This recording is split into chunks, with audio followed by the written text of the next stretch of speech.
What's good, my roadies? Randy, the REI Rockstar here. Thank you so much for visiting the channel today. If you don't already know about me, visit the REIRockstar.com. That's my blog. There you can get some free details and information about getting into the real estate industry, flipping houses, making a lot of money. Enough about that. If you like this video, by the end, watch the whole deal. Give me a like, give me a subscribe, all that good stuff. Throw some fire in the comments, whatever. I appreciate everything you guys do. Let's go ahead and get into this video here, guys. I'm going to share something with you. I'm actually standing up for this video here as I'm recording it on my computer for you. Buyers are liars. Buyers are liars. If you get into the real estate industry, specifically wholesaling, fix and flip, and all that good stuff, you're going to find out really quickly that there's the blind leading the blind. And it is absolutely frustrating to get somebody who says they're a buyer and at the last moment they back out on the deal. Think about the impact of yourself. Maybe you're a newbie getting into real estate and all of a sudden you back out on a deal and the seller was maybe another investor, and that investor has to go back to the real seller and explain themselves. Well, I was supposedly the buyer and this and that, and it's just this huge daisy chain and cluster, what, and it's just absolutely terrible. And unfortunately, there's not enough transparency when it comes into the industry because there's a lot, well, for a lot of different reasons. There's egos, for example. Nobody wants to admit that they're new and be honest and transparent. But I think what you'll find is if you come to an investor and you're new in the industry and you just tell them, look, I haven't done a deal yet, but I'm willing to, shake my feet and move around and make things happen for you, that's so much better than just coming in acting like you've done a bunch of deals. So don't be that person. In fact, I want to show you buyers are liars. Look at this outcome here. This is from, different groups online. I try my best to block out what it is. It's already on the internet anyway. But it says here, this gentleman, Giovanni's like, is it that hard to be ethical? And what he's basically expressing is he gets a property and somebody basically try to go around his back. Guys, that's happened to me before. Not a lot. And I definitely recommend you blacklist those people and put them on blast. Maybe not so much online, but definitely in the industry, like direct to other investors and things like that. Believe me, here in the Phoenix market, we know who those buyers are. And we don't have to put them on blast. We all just kind of know, hey, don't deal with such and such or this group over here, because we know the type of ethics that they practice. And eventually they get caught. There's a real estate group out of Texas right now that hasn't been doing everything on the up and up, and you hear about it. So don't be that person. Just be honest and upfront and transparent, and think about Giovanni's experience here. Here he is. He's ethical. He's doing what he's supposed to be doing. He's gotten been right by the buyers and sellers in the past, and all of a sudden somebody comes along and messes it all up. So wouldn't you like to know some ways to avoid all of that? Wouldn't you want to know how to avoid these yahoos that are doing this? I've been in the industry since 2008, and I'm so lucky to only have had to run into this a couple of times. And I'll explain quickly here. An actual scenario that I ran into is actually similar to this one. In fact, let me do that now. I had a situation where I was working with a coaching student, a partner here in the Phoenix market, and we had sent out some marketing postcards. We got a call and locked up a deal off like 107th Avenue in Camelback. And deal was easy deal, right? It was built in like the 80s, early 80s. There wasn't many repairs, and the seller was motivated. We got it, opened up title, started marketing the property. And in a moment here, I'm going to share with you 5 ways to avoid dealing with these yahoos, these buyers that are liars. And this is actually going to be very, very critical to your career long term in real estate, if you want to call it that, as an investor, because it's so much easier to just now when they come about, when you have these 5 deals, just drop my drink here. That's great. Anyway, so in terms of the things you want to do, I had a gentleman who actually went and knocked on the door of my seller, right? Because we put the address out there. And he literally said to the seller, yeah, these guys are yahoos. They're not going to close, blah, blah, blah, blah, blah. Even though at that point I'd been an investor for several years and I'd had every intention on closing and flipping the house either myself or potentially wholesaling it if I can make a little wholesale fee, right? But this person did it that way because I think the markets were changing and things were a little bit tighter, and people, when they're in desperation, they go for those low-hanging fruit, right? And if it happens to be your fruit, they don't care. So do what you can to protect yourself. That does happen. People go around you, and there's some things you can do, like get a memorandum and things like that. But generally, if you do these other things first without having to go to the county courthouse, you shouldn't have to get a memorandum. Here's another example here. Kiri, Kiri was in a group and she says, I have 2 properties under contract. I can't find a buyer. Now that's a little bit separate of a situation, but it does bleed into what I'm about to teach you, right? Because she might not be expressing it, but what she might have ran into is she had a bunch of interest, but nobody's making an offer. And that could be a couple things. That could be she locked it up for a little bit too high, didn't get good comps. Maybe it's not a deal, but if she did get an honest deal and she's putting it out there and dealing with these same yahoos I'm talking about, that is, again, absolutely frustrating. You're going to lose confidence with other investors. You're going to lose confidence. The seller's going to lose confidence in you. It's terrible. So, in terms of that, let's find out what we can do about that, guys. Here's a good example. This is actually a really nice site. It looks like maybe an on-carrot site. Miami Wholesale Homes. Everybody's seen these. These are our buyer sites. Cash buyer sites come in. People Google, potential buyers Google, wholesale deals, fix and flip deals, Miami, whatever. Your site comes up, and they fill out the information. It typically will go to a Podio system, MailChimp, and all this such. But here's where the kind of the problem gets created, guys. It's your responsibility to do exactly what I'm telling you next. Okay? Excuse me for a second. Guys, I literally dropped my drink. That's terrible. Whatever. Um, as far as the steps you're going to take here, what happens is that the buyers rather come in, and you just let them sit there. Some folks are on top of it, and they'll call the buyers and kind of screen them in an easy way, which is, hey, what kind of deals are you looking for? Do you want single family or condos here in Miami? No, there's a retirement center over here. This is where you want to buy. Great, I'll call you if I get a deal, right? That's cool. That's great. But I'm going to have you take it, 3 levels deeper. And that is, you need absolutely to weed out the weeds. So let's get into it here. Don't just get a bunch of buyers from Zillow, agents, Trulia, your website, and all this stuff and never contact them.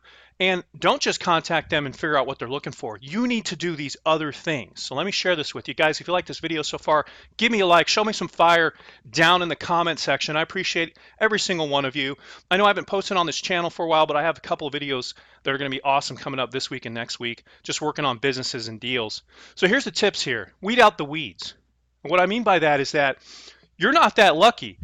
You're not going to get a bunch of real cash buyers. I'm talking about certified on the 100 cash buyers. It's just not going to happen. You'll get 300 wholesalers and 1 or 2 cash buyers. So there's a couple things you can do. If you're smart enough, you'll go and you'll get a list of cash buyers, people who have already bought deals, right? And you can get those lists anywhere. If I find a link, in fact, I'll put it down in the comment section. But if you can get that list of people who've actually bought deals in your county and market directly to them, that conversation really doesn't have to happen at that point. The trouble is that when you first get started, and I actually teach this too, get buyers wherever you can, because when you're talking about 7 degrees of separation, chances are that wholesaler probably does have a real cash buyer, right? So weed out the weeds, and the way you do that is when they call you or when they get that form, you get that form and you reach out to them. You're going to do the simple, oh, is this your email address? This is who you are, what kind of deals you're looking for. And then you're going to say, hey, what we expect here at ABC Wholesale Homes is full transparency. And what we mean is that we have the absolute trust and commitment to our buyers, or excuse me, our sellers. So it is very important we make it to the closing table. For that reason, we're okay with you wholesaling our deals, but you need to tell us up front, whether that's from here on out or cherry picked, you have to be able to tell us. So for that reason, when we send you properties and you want to see them first, if you can submit us a proof of funds, we would appreciate that, and you'd get the deals first. That means a settlement statement from the last deal you did, preferably in the last 6 months. I'm not talking about a deal you did 3 years ago. A bank statement showing you have the capital with your name or your corporation on there, or some type of LSR proof of funds. LSR is more for like traditional real estate, but some type of proof of funds showing that you have a bank that's pre-approved on that specific deal, or you have an open line of credit. That's such a huge step in the right direction versus just, oh, you're a buyer? Yeah, go. Here's the address. Go take a look at the property. You don't even know this person. What are you doing? So make sure you scrub and you weed out those weeds. Now, when that phone call comes in after you've done the marketing, you're good to go. Weed out those weeds. That's tip number one. Number two, use your contract, guys. Do not allow them to use their contract as a buyer. It's going to have all kinds of little weaseled clauses and things like that, right? You know, you're an investor yourself. You've learned these clauses, buyer's approval, partner's approval, whatever. So use yours. Have the address already printed up and in fact post it on your website. Have the contract on your website. Say, hey, if you're interested in this deal, here's the contract. All it's missing is the purchase price and your EMD. Use your contract. You want to be in control. Your contract right here. Now, what's good about that too is in your contract, you can then use those same clauses on your side to protect you. Let's imagine that the close date's coming up and you have a specific date.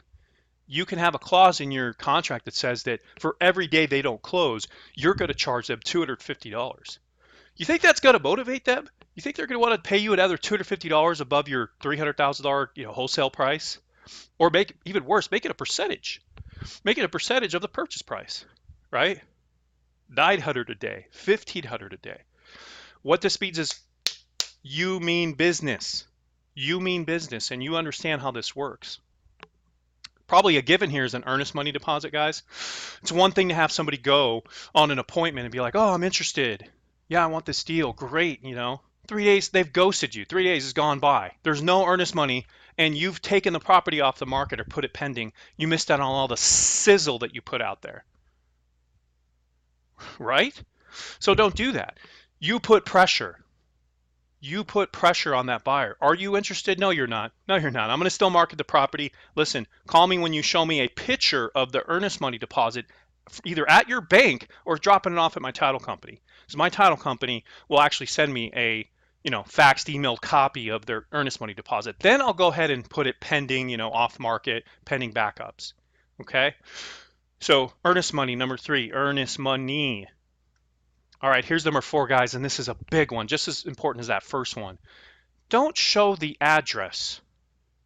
Never show the address. Nobody teaches this. Nobody. I learned the hard way, guys. Remember that example I gave you earlier in this video. Somebody showed up, knocked on the door, talked to my seller, right? I knew who the person was, luckily, so I blacklisted them off my buyer's list, So I had a separate situation, guys, where it was so super frustrating because what I'm teaching you comes from experience. I actually found a deal on Craigslist that was the numbers lined up perfectly. I was like, wow, for once, another investor, wholesaler sending out a good deal. I ran it with my software, REI Auto Comp. I saw the ARV, pictures, everything's good to go. He actually showed the address. That's a mistake, right? But luckily, I'm an ethical person. And I called him like, hey, I'm probably going to take this deal down myself. I can get the financing, but if it's okay, I'll wholesale it. Look what I did there. I was transparent. And he's like, yeah, cool. Just make sure you weed out your buyer. It's called protocol. So I'm doing everything I'm supposed to be doing. I get the deal and I immediately market it to my buyers. And I was practicing some of these things here, but this is a list because of everything I've dealt with. This gentleman, let's call him Jose, calls up and he's like, hey man, actually, I believe he sent me an email first. He goes, hey man, me and my partner, we're looking for a deal. This is great. Is it okay if I have my partner call you?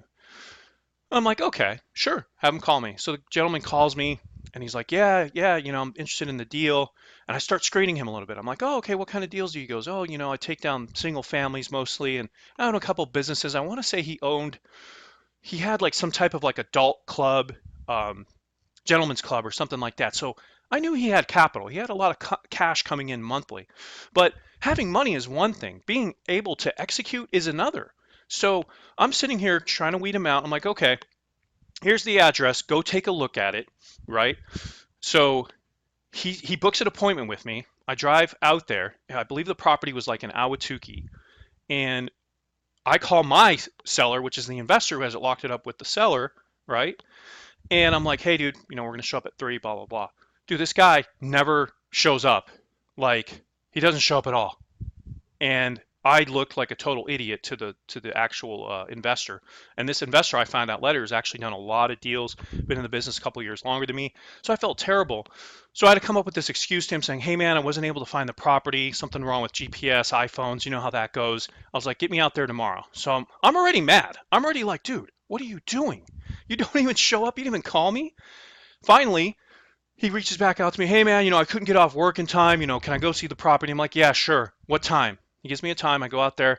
He shows up, and here's what happens. He shows up, and he's with somebody else driving like a much nicer car. And I'm like, okay. So my brain says, okay, that's either his realtor or his partner who has the money. Remember, this isn't even the original guy who emailed me. It was his friend, and then his friend brought his realtor or investor. So I'm like, "Hey, we're at a gas station." I signal him, "It's just over here." We go, we look at the property. We're in and out, 5 minutes. I already have a purchase contract set up, right? Because again, I use my contract and I already closed this guy over the phone about the price. I'm like, "Hey, if everything checks out, there's no more repairs needed. This is what you're going to sign. I just need an EMD of, I think at the time it was like 5,000. He agreed to that. So we get outside the house and I'm like, "Hey man, yeah, just sign right here." And all of a sudden, the my buyer's not doing the talking. He's just standing there. And the other gentleman is like, "Hey, is there any way we could come down on this price? It's just market's been changing." And I go, "Oh, I get it." So I start talking to him more and I'm like, "Oh, you're an agent." He's like, "Yeah." And I'm thinking to myself, okay, I can see what happened here. This is a guy with money who doesn't have the cojones to do this business by himself. Maybe he doesn't have REI auto comp. I don't know. But he's trusting this realtor, this professional, to give him comps and give him the green light that this is a good deal because he can't figure these things out on his own. So right there, I'm just like, all right, okay. So I'm looking at the realtor. I go, "No, man, look, you pulled comps, right? You're a realtor." I go, "Look at this ARV, look at this one, this one, this one. It's the same model. This house was built 7 years ago. Like, what are you talking about? This is literally a lipstick deal. Carpet tile paint, bam, back on the MLS. Homeowner was going in foreclosure. My investor's making a good 20 grand. I'm making 5K. What's the problem?" So I'm like, whatever. This is not going to work. I go, "No, it's not going to work. I got other buyers." I cut that deal quick. And guess what I did? After that, once I saw that that buyer and his friend weren't real buyers, I got him off the list. What a gigantic waste of time. What a terrible way for me to introduce myself to another investor that did way more many deals and was more experienced. I would have loved it to have that person on my team, but I failed. I made a mistake and I didn't apply these things. So that brings us to the next thing. Hiding the address is very important. It solves three problems. And the first thing you're going to do is when I say hide, guys, I mean don't show 9525 or Oregon Lane. Don't do that because that's people can easily drive by the house and disturb tenants, and we know there's tenant laws we need to respect. So don't show the address. Instead, write up 23rd Lane, 23rd Drive. When you blast it out by email and your website, it's just 16th Street deal. That's it, right? Arbor Lane deal. Heck, we're even starting to do ID numbers. What property are you interested in? Property number 33183. That's it. That's all they get. And it solves, three birds with one stone. Because now I have nobody driving by my properties. Nobody's coming to come and knock on the door. And I actually have the benefit of screening out buyers that are liars. Buyers are liars. These buyers that don't have the address, they don't have the what to call me and go look at this property when they know they're not a buyer. But a buyer with cash that goes, "Ooh, that's a good deal." You know, Randy's provided all my numbers, the ARV, pictures of the property, a repair estimate, everything you need to know other than coming and seeing if this is a physical home. That's it. No address. None. Don't do it. The entire industry in the United States should not use an address in terms of wholesaling. It also prevents that third benefit. Remember, guys, we don't have a true above and beyond the equitable interest of a contract. We really don't have this titled in our name yet. And each state has its own laws that you need to respect. So don't be marketing a piece of property that you don't own. As quick as you have an address, now you're marketing a property. So I've removed that that risk from our company by not having an address and just saying contract for sale, deal number 39. You get me? Don't show the address. Next step. Oh, by the way, including online, guys, what helpful in your Dropbox account when you're sharing pictures? What good is it if you say deal number 39 and then they open up your Dropbox account and your address is there? The picture of the home, they can zoom in and see the 9527. Guys, I think about this stuff and you need to too. As far as number 5, so URLs, things like that, Dropbox, change those too. Address cannot be found. That funnels them to the phone, guys. They're going to call you and then you can talk to them and you can better estimate, are they a buyer or not?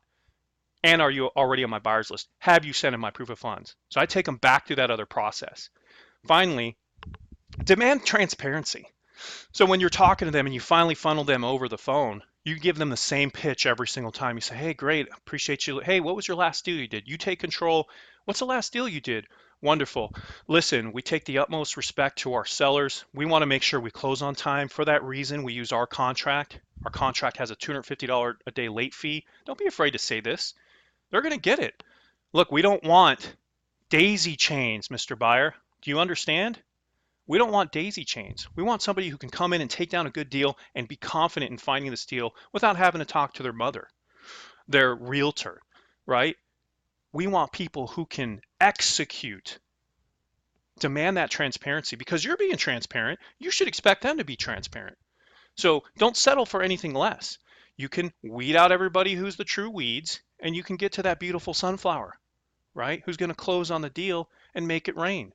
So be sure to demand the transparency in terms of talking to them. Okay, we're going to need your proof of funds or settlement statement. Give me an address of the last deal you did. How'd you hear about us? Did you come from one of our marketing that, I saw you close other deals, or are you just somebody who come from our website, fresh from a 3-day boot camp, right?